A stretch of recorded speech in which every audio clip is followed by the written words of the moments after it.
Good afternoon. So think of this. 300 years ago, Spain lost Florida. Spain lost Florida. Florida, hot, steamy, a wasteland of mangroves and palm trees. Well, today, Florida returns to Spain in the person of Richard Florida. Now, this Richard Florida is hot, steamy, but not a wasteland, creative. That's the word for Richard Florida. So let me introduce today's keynote speaker. Richard Florida is the director of the Martin Prosperity Institute at the University of Toronto's Rotman School of Management, and he's the Global Research Fellow Professor at New York University. My name is Jerry Hulton. I'm the Senior Presidential Fellow for Innovation at New York University. So Richard and I are colleagues. He's also the founder of the Creative Class Group. He works closely with governments and companies around the world. Richard Florida is perhaps the world's leading urbanist, as close to a household name as it is possible to be for an urban theorist in America, according to The Economist.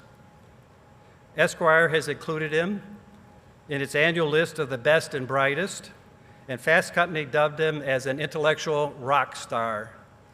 And unknown to you, perhaps, but known to me, is he's a fabulous guitarist, so he is a rock star in addition.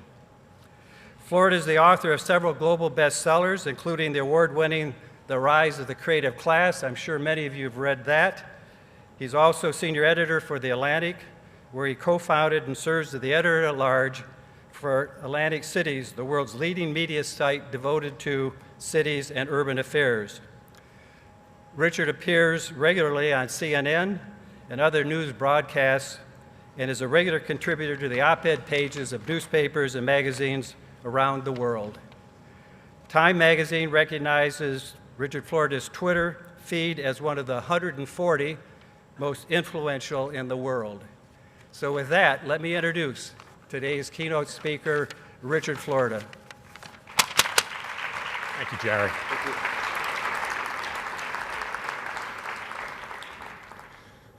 Thank you, Jerry, my colleague, for such a kind introduction.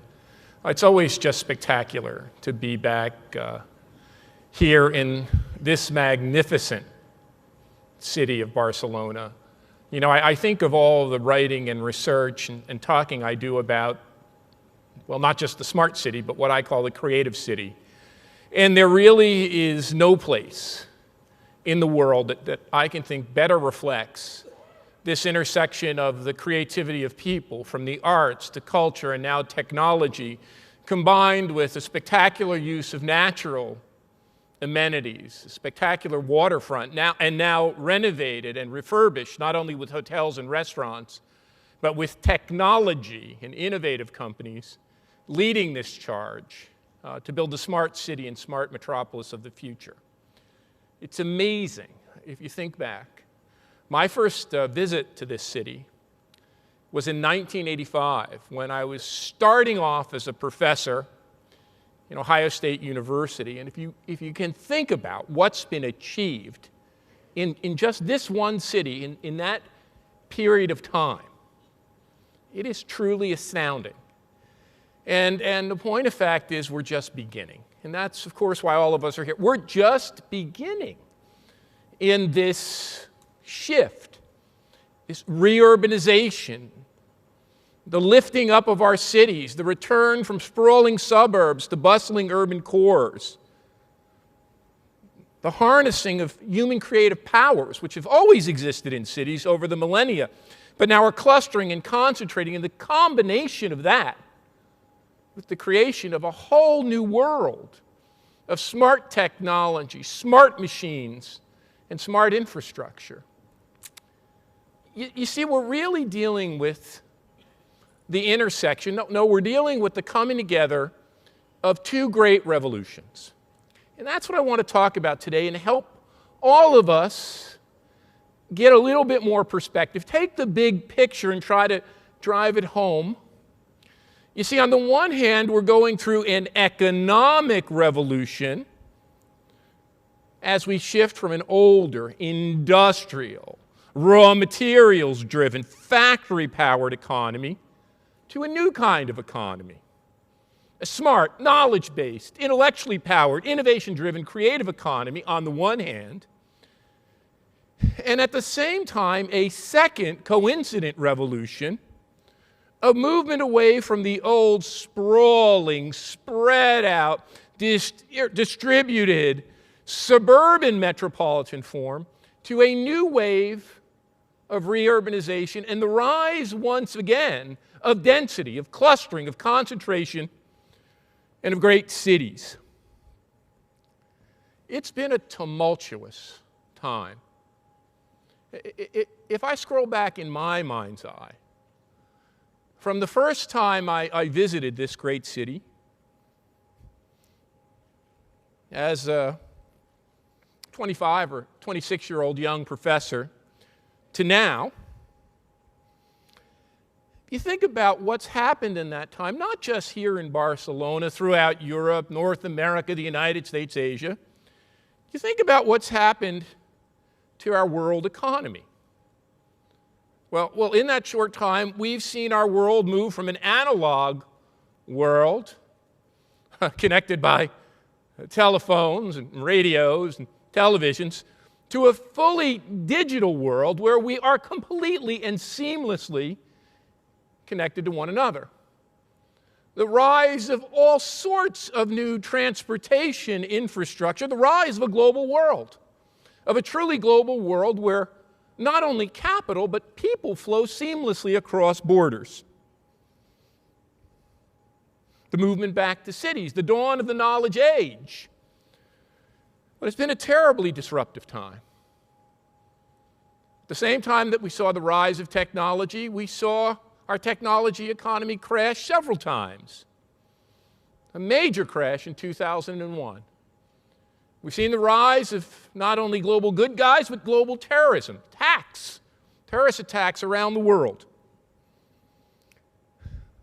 We saw a massive economic and financial catastrophe strike our world, from which this city and this country and so many others are still just beginning to recover. You see, the crisis that we have lived through and are now recovering from is not epiphenomenal. No. This isn't your typical business cycle realignment. And you know, if you read the news media, a great wake-up is occurring among our thought leaders. If you read very closely, not only Mr. Bernanke, but our new Fed chair, Ms. Yellen, Larry Summers, former Treasury Secretary of the United States, who now is convinced that this is a long, slogging period of recovery. I was just with Larry at the World Knowledge Forum in Korea, where he laid out his thesis about why this recovery will be long. It's not rocket science. And it's not about just the need for reinvestment and re-stimulation and a new role for monetary policy. We are living through one of the greatest economic transformations of all of human history. I call it not a great recession or a great depression, a great reset. We are between two orders. The old industrial, sprawling, highway and car-driven, and I hate to term it, dumb, growth model, to a new, we are in that interregnum, that period between when the old order is decaying and the new order is emerging but not fully born. The rise of a new order, a new economic paradigm, a new growth model, which is smart, which is technology-driven, which is innovation-fueled, which is defined by knowledge and creativity, but takes place in clustered and concentrated, in dense and thriving cities and urban areas. That's what the crisis represents. It's not a crisis of financial shenanigans and mortgage-backed securities and all complex financial derivatives. It's a crisis of growth models. An old growth model, a dumb growth model that can't deliver the goods, and the rise, hopefully, through our work together, through your work, in companies and nonprofits, NGOs, academic institutions, in the private sector, to begin to build this new order. Now, in my book, The Great Reset, I was able to go back and look historically at other great periods of crisis and recovery. How do we move from crisis to new order? How do we shuck off the old ways of doing things and begin to grow again? Well, the first thing I discovered is that history in our mind's eye looks short. If you look back at the Great Depression of the 1920s and 30s, if you look back before that at the Long Depression and the Great Crisis of the late 19th century, you'll find something quite startling. The way we shift from crisis to recovery, the way we begin to put in effect a new growth model that can drive us out of crisis, is a generational event. It takes on the order of 30 to 40 years to shift from an old economic paradigm to a new one. You know, Paul Krugman and Larry Summers are now talking about we are stuck in an age of secular stagnation. The natural tendency of capitalism, they are arguing in the pages of the Financial Times and the New York Times and the Wall Street Journal, is mild to modest to extreme depression. Don't believe them. We've heard this before. Just when Keynes was writing in the United Kingdom, the American Keynes, Alvin Hansen, was writing at Harvard. And he argued that the natural state of our economy was secular stagnation. The natural state of capitalism was to stagnate, not to thrive. But of course, we know better. The period of the 1950s and 60s and 70s was the rise of one of the most innovative and productive periods in all of human history. Why? And why did we recover from the secular periods of stagnation before that? Why did we shift from an agricultural society to an industrial society? For 2 or 3 reasons. And they're not the typical suspects. They have nothing to do with monetary policy and fiscal stimulation and the machinations of government policymakers. They are rooted in the fundamental logic of our economies, our urban geographies, and our cities. The first reason was identified by the great economist Joseph Schumpeter. He said that what creates the dynamism of capitalist economies is the rise of new technology. The rise of disruptive new technology that shapes and shifts and puts in motion what he called the great waves of creative destruction that are coincident with the rise of new industries and the transformation and remaking of old industries. It was the rise of electronics and chemicals and steel-making technology and cable car technology and rail technology and subway technology that powered the first great industrial revolution. After the Depression, it was the rise of a new set of technologies, improvements in mass manufacturing, and the rise of auto technologies, more modern electronic technologies, aeronautics technologies that allowed our economy to grow again. The great economic historian, Alexander Field, showed us that the most innovative decade of the 20th century was the exact one that the forebearers of secular stagnation said was the most stagnant. The 1930s were the most innovative decade of the 20th century, and we're beginning to see the uptick in innovation again. Even though people are calling it the drowning out of innovation, the stagnation of our economy. Tyler Cowen, my colleague, the great stagnation. We are now beginning to see the dawn. That's why we're here. Of a new era of technology. You know, the great Brian Arthur, the great economist, talks about everything you are working on here. The smart technologies that will change telecommunications, change the way we commute, change the way we drive, change our homes, change the way we manage our cities. As a second industrial revolution,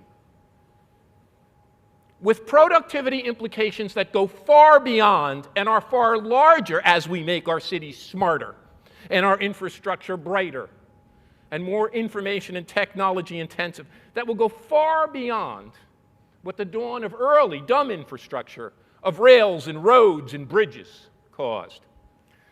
But there's a second factor that none of my economic colleagues focus on, that no one talks about, that's off the table of the discussions in Washington or Brussels or of the World Bank, the IMF, the United Nations, the European Union. and it's the reason we're here and we're talking about smart cities. You see, it's not technology alone that powers recovery. Oh, no. It's fundamental shifts in our growth model, fundamental shifts in the way we live, fundamental shifts in our built environment, fundamental shifts in our cities and metropolitan areas. You see, what gave rise to a functioning system of industrial capitalism 100 years ago wasn't just a technology wave. It was the movement of people from the farms into the cities. It was the construction of a new urban way of life. It was our rail technology and our cable car technology and our sewer and water infrastructure and our electrical infrastructure that created the new way of clustering, the new way of bringing people together that generated innovation and productivity, but also created the demand for the new stuff and material coming out of our factories. It wasn't just Franklin Delano Roosevelt's New Deal that powered the way out of Great Depression. It wasn't just a new role of government in the economy. It wasn't just World War II military mobilization that created growth after World War II. It was the rise of a new suburban growth model. The rise of a suburban growth model, the stretching and decentralization of our cities, the highway building, the infrastructure expansion, the new modes of transport and communication, the filling of our homes with television sets and radios and telephones. A new growth model, a new spatial fix, a new way of living, a new geography. As people moved to the outskirts of metropolitan areas, they bought their own homes, rising from 40 to 45 to 50, to in some cases 60 or 70% of our population, depending on which country you live in, being homeowners. They bought cars and televisions and radio sets and stereophonic systems and air conditioning units and washing machines and dryers, powering and creating demand, driving up wages for factory workers, and driving forward the recovery. Now, the reason we're here today, and you might not see it, few people do, it's hard to see a paradigm shift. It's hard to see a fundamental economic transformation when you're living through it. It becomes all so much clearer looking back in history through the mind's eye. You see, the reason we're here is we're living through an even greater economic transformation than both of them. We are living through the greatest economic transformation of all of human history. And let me tell you why. You see, from all of human history before us, that recovery of after the Great Depression and that period, that short period of great growth, creation of a global middle class, at least in the advanced countries. If you even think back to the Industrial Revolution that Adam Smith and David Ricardo and John Locke and Karl Marx wrote about, and if you think back even longer than that, if you cast your gaze back through the millennia, you'll note that for all of human history, wealth was created through a very simple formula. We got wealthy, we grew more productive, we developed thriving communities and societies and ultimately nation states based on our ability to locate around and utilize natural resources and raw materials. Initially, we began to locate in small little settlements around fertile riverbeds and deltas, just as in Barcelona, around natural ports and harbors. And we began to cull and cultivate those raw materials. We began to settle in agricultural towns. We began to trade with one another. And then the great Industrial Revolution hit. And we increased our productivity in ways no one could have imagined. 100, 200, 300-fold. We extended our lifespans, doubling the expectation of human life. We created wondrous wealth and wondrous productivity no one of our forebears could have even dreamed of. But we didn't really change our growth model. We continued to grow, we continued to gain by taking those raw materials, in this case coal and iron ore, water power to create steam, petroleum to create energy. And we took those raw materials and we combined them with what? A massive input of human physical labor. And we organized our economy around giant factory towns, many of them cropping up along those natural harbors and great systems of lakes, on oceanfront communities, we began to build an industrial system which combined raw materials and natural resources with human physical labor. Economists had a simple formula that they told us was the growth formula: land, labor, and capital. If you took land and combined that with physical labor, the backs and brawn and strength of men, immigrants streaming in from the agriculture areas in the United States, streaming in from Europe and the rest of the world, and you combine them with investment in technology, you could achieve growth. That model is broken. For the advanced countries, it no longer holds. The advanced countries are going through and have gone through a shift equivalent to, and I would argue more far-reaching than, the shift from the agricultural system to the Industrial Revolution.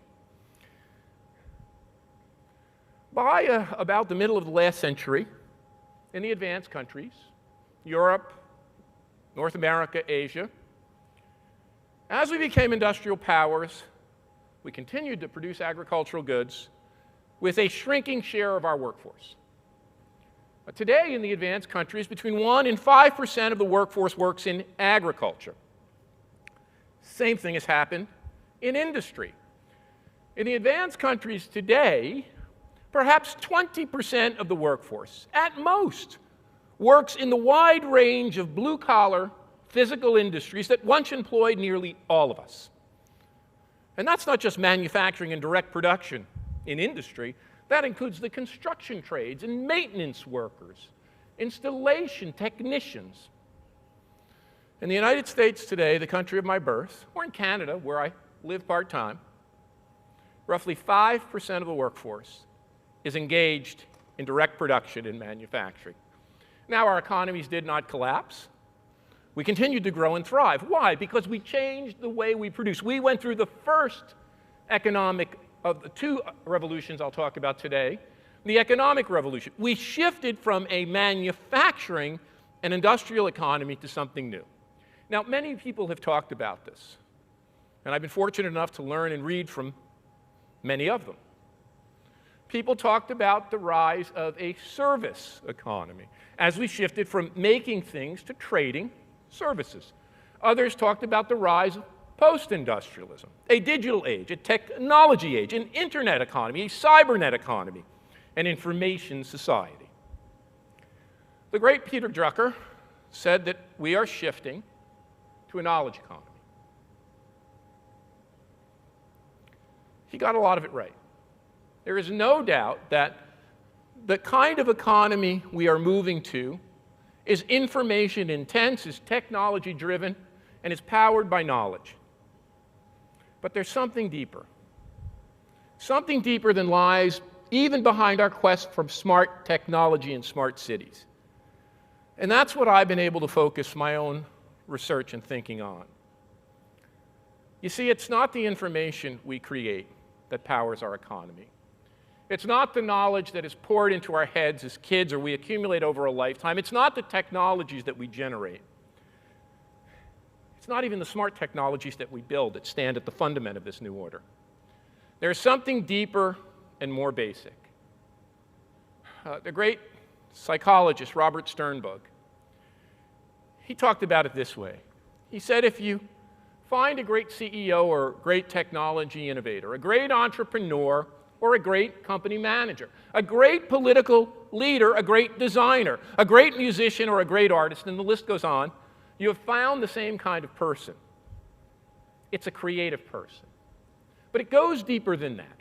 When Marx and the classical economists talked about what powered the old economy, the industrial economy, they said it was physical labor. It was our backs and arms and legs, our physical strength.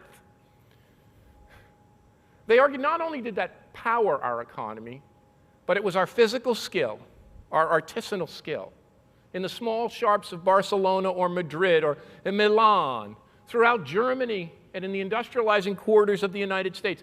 It was that physical talent that distinguished human beings from other species. But they got that wrong. It's not our physical talent that distinguishes us from other species. It's something far deeper. It's not only something that the great artist and great engineer, great technologist and great CEO, great musician have. It's something that each and every one of us share. It's something you see in every little boy and girl on a playground, in your own kids and grandkids. It's something that each human being has. What differentiates us from other species and what powers our economy is this characteristic we all share, our human creativity. That's the stuff that powers our economy. And that's what's changed. If you scroll back a century in time, most of the people here in Barcelona, throughout the major commercial centers of Europe and North America and Asia, we worked on farms. More than 50% of us were employed in agriculture. A growing number of us were moving to the city, taking up work in those manufacturing and industrial shops and facilities. Less than 5% of us were members of the creative class. Scientists, technologists, entrepreneurs, managers, professionals, technologists, arts, culture, design professionals. By the year 1950, we had become a manufacturing, blue-collar economy. Now 50% or more of us, depending on which country or which city we lived, worked in or around factories. 5 or 10% of us worked on farms. Less than 10% of us worked in the creative economy. Beginning in 1980, the shift begins. Over that time, tens of millions of new jobs are born in the knowledge-based, idea-powered, creative economy. Now, in Spain, a third of the population works in the creative economy. In Canada and the United States, the numbers are about the same. But that's not nearly the top of the distribution. In Singapore, 50%. In the economies of Northern Europe, Sweden, Norway, Denmark, Germany, the Netherlands, and more, 40 to 45%. And in our great cities, in Barcelona and Madrid and Rome and London and New York and San Francisco, Washington, D.C., the list goes on, upwards of 50 or 55, and in some of the districts in those cities, as much as 85 or 95% of the workforce is already engaged in the creative economy. Now, people hear the rise of the creative class, they hear about the creative economy, they hear about the smart city, and they get scared. I come to you from Toronto. You've probably seen a little bit about our mayor, even all the way here in Barcelona. Our mayor is not an epiphenomenon. He's not a crazy guy who walked into office. He's part of the fear and anxiety of people being left behind, being left out, falling further behind, and not just of local Torontonians, but of new immigrants to Canada. You see, we have to go further than just making a privileged creative economy, a knowledge economy, a smart city for the already advantaged. Every single human being is creative. That's our challenge. We have to build systems, smart systems, creative systems, knowledge-driven systems, infrastructure, which appeal to all, and which more than appeal to all, you know, our transportation systems now divide us. In Toronto, the axis of cleavage is the advantaged downtown dwellers who can take advantage of infrastructure and transit and live close to work, and those dispossessed and ever anxious living further and further out in the suburbs who are dependent on a car. It's a geographic cleavage as well as a class cleavage. Every single human being is creative. Creativity requires diversity. It annihilates the social categories of gender, nationality, race, ethnicity, sexual orientation, family type that we have imposed on ourselves. You see, I didn't learn about this from studying Bohemian quarters. I didn't learn about this from studying art districts. I didn't learn about this from studying the creative clusters. I learned about this from studying factories. You know, what we are building now, the city itself, has become equivalent to the factory of our time. It is the institutional and infrastructural template and framework that will grow the knowledge economy. Well, way back when I came to my first visit to Barcelona, I was talking about that in 1985. I had moved to Ohio, where my professors had taught me that deindustrialization was taking place. The factories were closing. America and Europe were being deindustrialized as the factories were moving to the south, to Asia, and abroad. I saw steel mill after steel mill close, auto plant after auto plant shutter. But right in the shadow of central Ohio, a new factory was being built, a Japanese transplant factory by Honda. I went to visit that factory to learn why some factories were reindustrializing and others were deindustrializing. I went to visit many more factories in Ohio, and in Pennsylvania, and in Indiana, and Illinois, and the great manufacturing belt of the United States. Oh, I came to Europe. I went through Germany. I went through Eastern Europe. I went through Central Europe. I went through Southern Europe to see the new factories that were emerging right here, outside Barcelona. I went to Asia. And I remember the day, great clarity, in the middle 1980s, when I was standing outside of Nagoya, Japan, in a steel mill. They had taken the process of cold rolling of steel, used in automotive body parts or in your refrigerator and other appliances, and taken it from a 2-week process to a 5-minute process that looked like the creation of a piece of paper in a paper mill. Well, I asked the plant manager, how did you do that? What great scientist, what great research institution, the University of Tokyo, MIT, what great polytechnic, what great scientist had invented this new technology? And the plant manager told me, Professor Florida, you have it wrong. It's not some great laboratory or technologist that did this. It's not great scientists. He said the factory itself is the living laboratory. This was created on our factory floor by teams of regular workers, factory workers, working in tandem with research scientists and engineers to combine these formally discrete processes into one continuous process. Well, he warned me. He warned me back in 1985. He said, with all due respect, Professor Florida, we in Japan are going to win the automotive revolution. We're going to beat your big three. And I laughed at him. I laughed at him. I thought he was silly. What a silly man, thinking Toyota and Honda and Nissan could tackle our big three of General Motors and Ford and the other one, Chrysler, I think its name was. He said the reason is not because you don't have great workers and you don't have great worker productivity. The reason is the way you manage.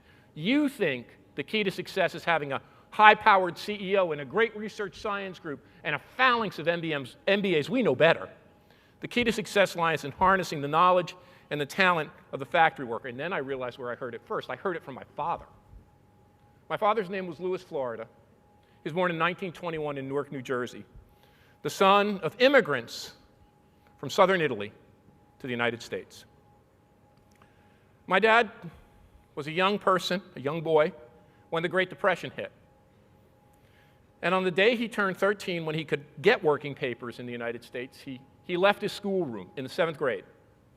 He went down to the employment office and he signed up for work, and he went to work in a factory making eyeglasses, Victory Optical, in the great industrial district of Newark, making eyeglasses just like these. My dad worked in that factory until the day Pearl Harbor was attacked. He enlisted in the U.S. Army. He fought in all the great battles throughout Europe. He came back after the war and he took up work in that factory, where he worked from age 13 to age 65. When I was a young boy, I used to ask my dad where he worked, what he did for a living. My dad said, I work in a factory so you don't have to. It's your job to get an education, to get ahead, to make yourself better. I wanted to see where my dad worked. I wanted to see why he got dressed up and took an old Chevrolet every morning to his job. And on Saturday, when the plant was running overtime, he would relent. I was 11 or 12 or 13 years old at the time, and he would take me to the factory, an old brick factory complex in the industrial center of Newark, New Jersey. And I love technology. I love technology. To this day, I'm fascinated by it. I would see the machines making the plastic frames like my own, polishing and plating the metal frames like many of you are wearing. And my dad would see me so fascinated by the machines that he told me this when I was a young boy. I since heard it from every great technologist or CEO I met. My dad told me first, he said, Rich, it's not the technology that make this factory great. It's not the machine. It's the knowledge, it's the intelligence, it's the creativity of the people who work here. That's what we have to work on, harnessing that technology of each and every human being. That's what lies at the root of the inequality that we face today. A thriving creative class of all of us, of professionals and technologists and artists and designers, a third of us, 40% of us, half of us, with 50 to 66% of us falling further and further behind. And it's not just level of education that matters here. Creativity doesn't correlate with education. Creativity is in the human spirit. Some of the greatest entrepreneurs of our time were college dropouts. Yes, it is true. 9 in 10 people with a college degree have the great privilege of having a knowledge-based and creative occupation. They're scientists and engineers and professionals. They work in arts and culture. But 4 in 10 people today who are members of the creative class didn't go to college. And we have to expand that. We have to expand that so that every single human being can be part of the equation. We have to upgrade the service work that so many of us depend. The service work, the retail workers, the personal service workers, the healthcare workers, the hotel workers, the food service and accommodation workers. If a creative class member makes 75 or 100,000 USD, a service worker makes 25 or 30, maybe 35,000 USD. The divide is getting larger. You know, my dad told me this. He said, Rich, when I was a young boy, age 13, I had a terrible job. In fact, it took 9 of us. It took your granddad, your grandma, myself, and 6 siblings to make one family wage. He said, when I came back from the war, as if by magic, my job was a good job. I could buy a house, I could buy a car, I could put you 2 boys through college. Fact of the matter is, the manufacturing jobs we pine for, we made good jobs. We have to do it again. We have to take what we know from making manufacturing jobs good jobs, from making knowledge good jobs good jobs. We have to make service work good jobs. You know who has the key to understanding how to make our buildings more efficient? You know where those ideas come from? When we studied high-performance factories, environmental sustainability, when I went to the factory floors of the leading sustainable smart companies in the world, what did I discover? It wasn't just sensor technology and automation that made them more efficient. It wasn't end-of-the-pipe solution. It was empowering factory workers to install drip pans, to develop more efficient and leaner and more sustainable and environmentally factory processes.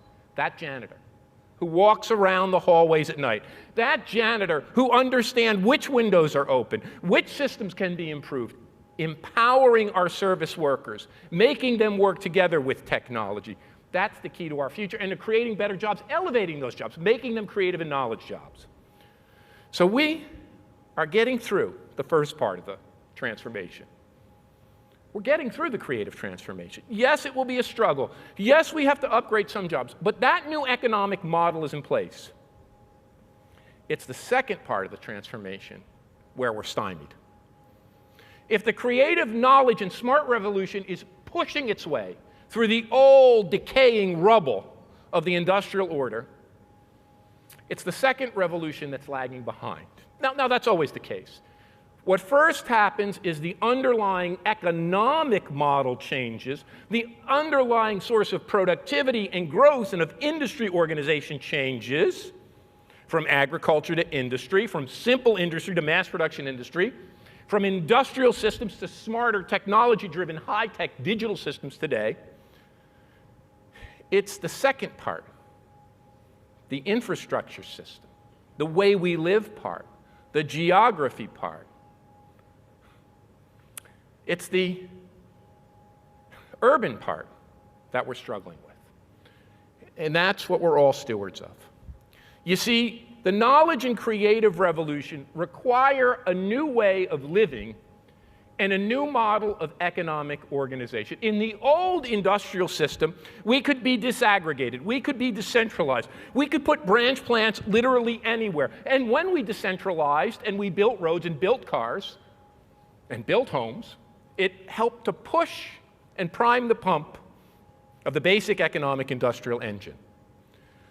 But what do we know about knowledge and creativity and the idea-based innovation thriving knowledge revolution? It is powered by clustering. The basic force of economic growth behind the knowledge revolution isn't just smart individuals, it is the clustering and concentration of individuals in denser, more tightly packed communities, cities. That is the basic fundament of economic growth. That's what the great Jane Jacobs identified. It's not companies distributed throughout the world with great R&D units to power innovation. It's the clustering of people in places like the Silicon Valley or the Boston-Cambridge area, and I could go on. It's the clustering of people and technology together as we combine and recombine, as our urban metabolism, as the folks at the Santa Fe Institute have shown us, as our urban metabolism speeds up, as we interact and connect. It's the same thing behind a great music scene, a great cultural scene. As musicians and artists watch one another and combine and recombine, they form groups, they create new sounds. That competition and collaboration that occurs through clustering. You see, it's no longer factories that drive growth, it's no longer companies. It's the city itself. The city itself, the smart city, the knowledge city, the learning city, the creative city, call it what you like. It's the city itself that is the production and innovation template of our time. And that's what we're building. By hook and by crook, by trial and error, by work and rework, by combination and recombination, we are trying to figure that out. What is the infrastructure broadly? Not just the transportation infrastructure, not just the telecommunications infrastructure, not just the smart energy. What is the human infrastructure that will drive growth? And the challenging fact is that we've been led down the wrong path. You see, people see the rise of the technology-based, innovation-centered digital age, and they say, oh, that's global. That's global. That's a global age. We're all becoming part of a global society. We're all moving out. The world is becoming more decentralized. The world is flat. The world's flat. The world is a single, homogeneous template where people in industry can plug and play from wherever they are. Call center in the middle of India or the Philippines. Manufacturing taking place in China and Asia. Geography is dead. Distance been overcome. We don't need cities anymore. That's what our pundits tell us.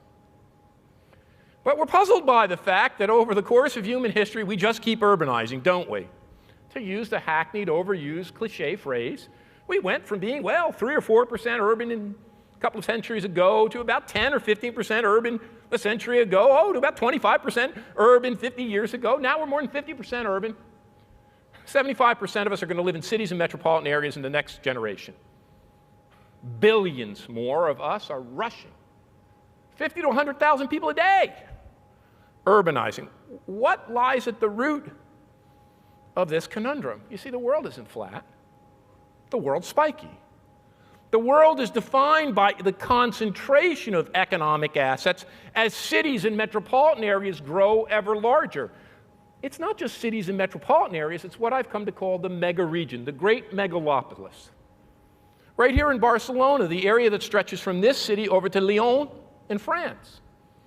The area of Amsterdam, Brussels and Antwerp, Boston, New York and Washington, Chicago, Pittsburgh, Detroit, and Cleveland. It's not China that's the great new competitor. It's the concentration of economic activity in Shanghai and Beijing. It's not India that's part of the so-called BRICS economy. It's the concentration of economic assets around Mumbai and Bangalore. 40 megaregions, people. 40 megaregions like this, of which about 9 are in Europe. Ambrusstorp, that area is the #1. London is quite big. The Barcelona, Lyon, 600 billion in economic assets, 25 billion people. The area around London, over 1 trillion. These 40 megaregions, which house less than 18% of our population, produce 2/3 of our economic output. 2/3 of our economic output, and 9 in 10 of all the world's innovations. That's the infrastructure template we have to start to think about. If the city itself was the birthplace, the organizational template, the infrastructure paradigm of the great shift from agriculture to the early industrial age, the rise of that city, which used to be a walking city, now with horses and buggies and streetcars, and ultimately cable cars and subways and rail lines, as its borders expanded from less than a mile to a couple of miles to maybe 5 miles, creating a new pattern of more concentrated settlement. After the Depression, the rise of the suburban metropole. The suburban metropole, now extending from the core until a band of suburbs. My wife Ron is here. She's from the greater Detroit area. They couldn't even think up street names. They just named it 2 Mile and 3 Mile and 4 Mile and 5 Mile and 6 Mile and 8 Mile. M&M made that 5 Mile. And 9 Mile and 10 Mile and 11 Mile. They named the roads by the mile markers, all the way out to 20 and 25 plus miles. As that great metropole, now housing 1 million, 2 million, 3 million, 4 million, 5 million, 6 million, 10 million. In some cases, 20 or more million. But that's gone. Now we have a new unit, the megalopolis. Jean Gottman coined this in the 1950s, the great economic geographer. And here's where my friends, my great friends in urbanism get this so wrong. And I know you get it right. I know all of you get it right, because you're working on smart cities and smart metropolis. This is not a simple back to the city movement. We don't have enough space in even the largest urban cores. Imagine packing all the people in Barcelona area, never mind Barcelona area, Barcelona into this central core. I don't care how big we make the towers, we can't do it. And in fact, building bigger and bigger towers, building up at some point is as problematic as building out.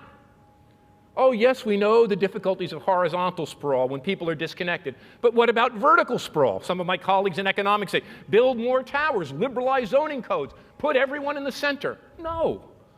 Vertical sprawl, when people live in giant towers, eliminates the same kind of serendipity.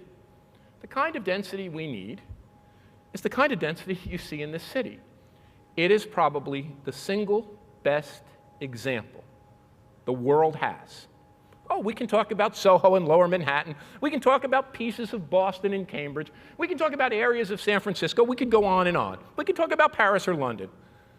But it'd be hard-pressed to think about an example of not just livable, ecologically friendly, a model of urbanism that is as interactive and is as humanly activating as this very one. And you see it in those Gaudi buildings that line these streets. It is that kind of interactive density. It's not just intensification of the core. We have to transform the whole metropolis. The bigger challenge is not rebuilding our center cities. You know, Alan Ehrenholt, the great urban house, talks about the great inversion, the movement of affluent and talented people in capital to the urban core, and the spread of poverty and dislocation and disadvantage out in the suburb. You see, our biggest challenge is remaking the faltering parts of our new environment. The faltering parts of our new environment are now no longer just in the city, they're in our suburban periphery. But it's not just enough to build up the Barcelona metropole, or the London metropole, or the Tokyo metropole, or the New York metropole, and I could go on, the Paris metropole. We have to build functioning megaregions, and this is a big challenge. As we not only intensify, we have to extensify. This is how economic growth proceeds through all of human history. The intensification of human activity and of land use at the core, and the coincident spread and stretching of boundaries in an integrated, larger city-state. That means massive investment in infrastructure.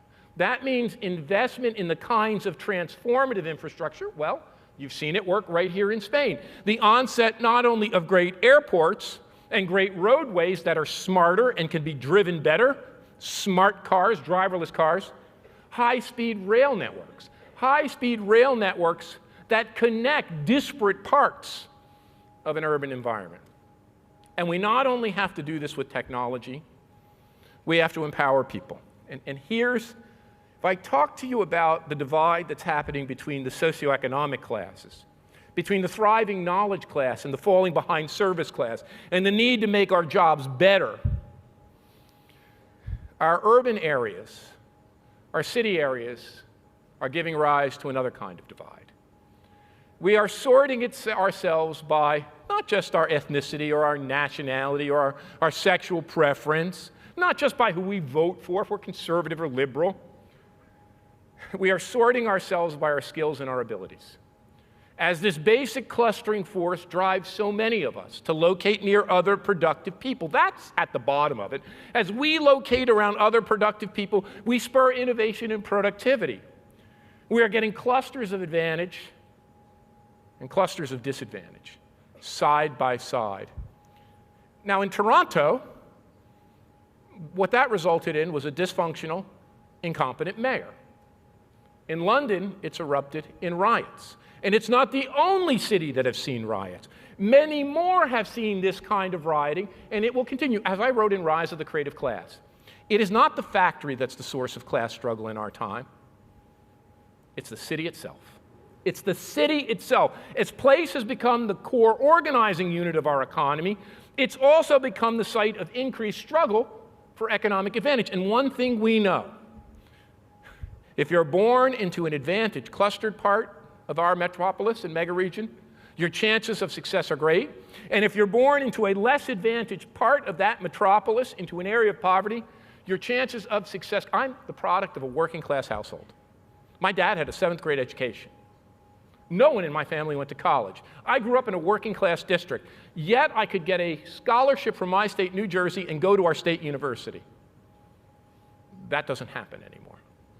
Those advantages are built into the nature of our places. So as we work on smart cities, we have to work on cities that not only improve our transportation and communications mobility, but our socioeconomic mobility. Every single human being is creative. And that leaves me with one additional challenge. As we go about our work to building smarter, better, more intelligent, less congested, cities that work, more ecologically friendly. You know,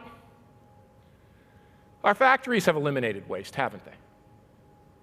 Many of you come from engineering backgrounds. I've studied factories. They run 24/7 with virtually no waste. In fact, most things used in the factory today are recycled. The full use of human talents and the full use of raw materials and recycling of them. Our cities are giant waste machines. They are giant, Mura, giant waste machines. Lights on all night, parking spaces and cars unused, transportation systems sub-optimized, and the list goes on. Homes that are in many of these cities, occupied by the plutocracy, left vacant 50 or 51 weeks of the year. Could you run a factory like that? Our cities have become giant waste-generating systems. So the first thing is that we have to attack the last frontier of waste.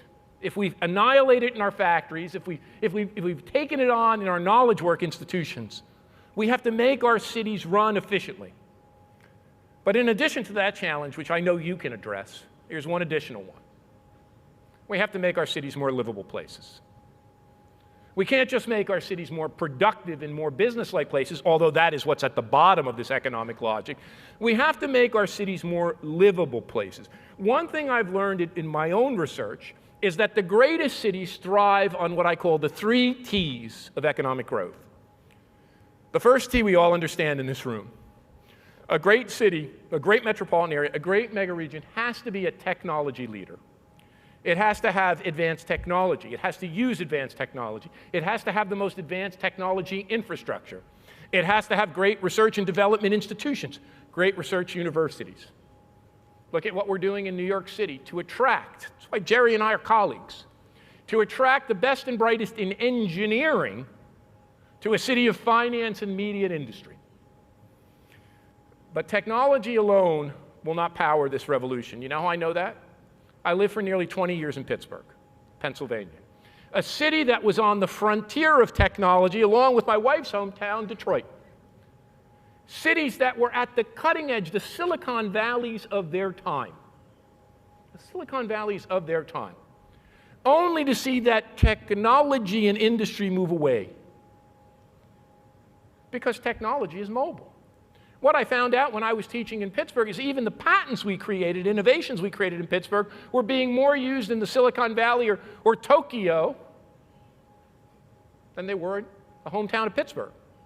The second T is talent. Talent. A great city has to be a generator of talent. It has to be a place that creates talent, that nurtures talent, that has great education, that develops creative faculties in human beings, that harnesses that creativity. The unfortunate thing is that talent, too, can move. I used to say in Pittsburgh, our greatest export wasn't steel, it was our talented and creative people. You've seen that in your own towns. as people who are educated in one area move to another. And that leads me to the third T, tolerance. A place that is open-minded and diverse, that welcomes the creative talents of all, that doesn't care what race or ethnicity or gender or sexual orientation, that can harness that creative impetus, technology, talent, and tolerance, and it comes together in a city.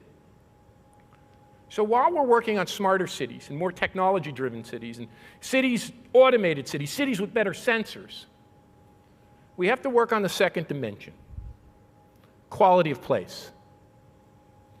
No amount of smart technology is going to make another Barcelona, is it? There is a place that we're all in that exemplifies quality of place, not quality of life. It's not quality of life we're talking about. It is quality of place. That's what drives this conurbation of technology and talent, of industry and people. As people have choice, the most mobile people that have ever come to my classroom at NYU or the University of Toronto, I have kids from all over the world. When I teach my January term course in Abu Dhabi, I had one American, two Europeans, kids from Latin America, from Asia, from all over the world coming together as part of one global classroom, attracted to their peers and colleagues. And when they graduate, they're attracted to quality of place. I probe these kids all the time. They are attracted from all over the world, not just to a job, but a place that has a quality of place. Not just a job, but a thick labor market. Because there are very few people who have the great good fortune my father had of one job for life. Most people today switch jobs and want to live in a city or a community that have many economic opportunities for them and their significant other or spouse, a thick labor market. But not only that, they want to live in a city that's exciting. You know, when I ask my students, they tell me they want to live in a city that has energy, and it's not cheap gas and electricity. They mean a buzz, a cultural feel, a vibe. You know what they're really getting at? Is a city of opportunity. Not just a city of nightlife and fun. When you go to a city and you see vibrancy, and you see animated street life, and you see people of all ages and colors and ethnicities and sexual orientations, that's a signal that a city is not only a fun place to be, it's a city of opportunity for me. I can go to that city and fit in. I can go to that city and be part of the mix. I can go to that city and be successful. Quality of place. And here are the dimensions we have to work on, and we can't harm. In our work, we certainly have to say, do no harm. First, what's there? The most important element of our cities is the great history they reflect. Look around this one. It is that texture of historic and modern buildings. It's the authenticity that comes with the built and natural environment, to preserve that, to nurture that, to take our greatest care to make sure it thrives. What's there? Who's there? The mix of people that I talked about, the energy of human beings' interaction, that street-level vibe, and then what's going on? What's going on? What is the mix of activities? Not just the city and day. The city and day is important. The city of production and industry, but the city at night. And the city at night is just not a playground. It's a city of industry and innovation. When my students studied the city at night in London or New York, what they found was a city of interaction, a city of networking, a city of connection making, a city of information sharing that goes on within and beyond the workplace. In fact, the way the city spurs innovation is not through the direct office or workplace, but in those serendipitous interactions that occur. Well, everyone is very kind to have a lovely counter in front of me, and I can see by my watch that we're just about out of time. And, well, I'm a professor, which means with all respects, it means I come from the Fidel Castro School of Public Speaking, which means I could keep you here all night. But I want to end on a story that I hope, will give you a sense of how this creative, smart, knowledge-driven, this creative economy, it cuts across divides and social categories that don't matter anymore. That you never know where that in the cities we're building, you never know where that creative spark can come from. Well, it must have been almost 15 or 20 years ago now. I was I was invited to Seattle, Washington to meet with the mayor and the Chamber of Commerce. And I was helping them fashion a program to revitalize their urban core. Now, it is quite lovely now, but at that point, it was quite dilapidated. There was outside of the central business area with the office areas, there was homelessness, there was blight, a lot of boarded up buildings. And I saw coffee houses, and I saw some art galleries, and a couple of other things. And out of the corner of my eye, I saw a new building being constructed. It was being built by, well, I guess it's America's Gaudi, Frank Gehry. Canada's Gaudi. He's a Canadian by birth. And I thought to myself, what could this new building that was being built in the urban center of Seattle, what could it be? So I asked my host, I asked the mayor and the Chamber of Commerce, I said, what is this new building that is being built right in your downtown center? Why? They said, oh, that's what a fellow named Paul Allen, the co-founder of Microsoft with Bill Gates, one of the richest billionaires in the world, that's what he was giving back. He was born in Seattle. He was giving this back to his hometown. So I said to myself, well, what could it be? It must be a Seattle Science Center, of course. Science, that's what motivated Paul Allen. He's a great scientist. He's a computer scientist. He writes computer code. He must be reflecting that in the creation of a new Seattle Center for Science. No, my host said, that's not what it is. I said, no, okay, I'm smarter than that. It's not physics or mathematics that motivated Paul Allen. He's a technologist. He's an inventor. The Seattle Discovery Center. That's what it must be. A place that really represents the kind of Thomas Edison's, the Paul Allens, the great inventors. No. I said to myself, well, this guy's worth $30 or $40 billion. It's got to be the center for how to get rich by being an entrepreneurial capitalist, how to teach kids in Seattle how to make a lot of money and power the economy. No. Jerry was very kind to tell you that I'm a guitar player. That was my identity for the first 25 years of my life, before, like Bill Clinton, decided he wasn't going to be John Coltrane as a saxophonist. I realized I couldn't cut it in music, so I turned to academia. It's the Jimi Hendrix Experience music project. You see, it wasn't the scientist, it wasn't the technologist, it wasn't the great entrepreneur that motivated Paul Allen, arguably one of the greatest scientists and technologists and entrepreneurs of our age. It was a young black American named Jimi Hendrix who grew up in a broken home. His mother died at 27, the same age he would die.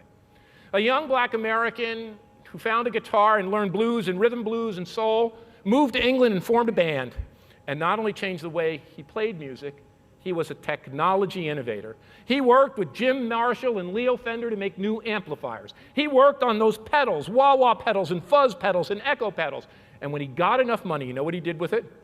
He built his own high-tech startup called Electric Ladyland Studios. He built his own startups where he took the recording studio booths from behind the glass wall, where the engineers controlled them, and he put them out around sofas and comfortable chairs where those whose skill and creativity were the means of production, the musicians, and that's why we have Jimi Hendrix music to this day, that comes out of his great technology startup. We are at the dawn of two great revolutions, a creative revolution and an urban revolution. It's our jobs together to make those work, to make cities and communities that are not only smart and technology-driven, but where the knowledge and the intelligence and all of our creativity can thrive. Thank you very much for listening to me.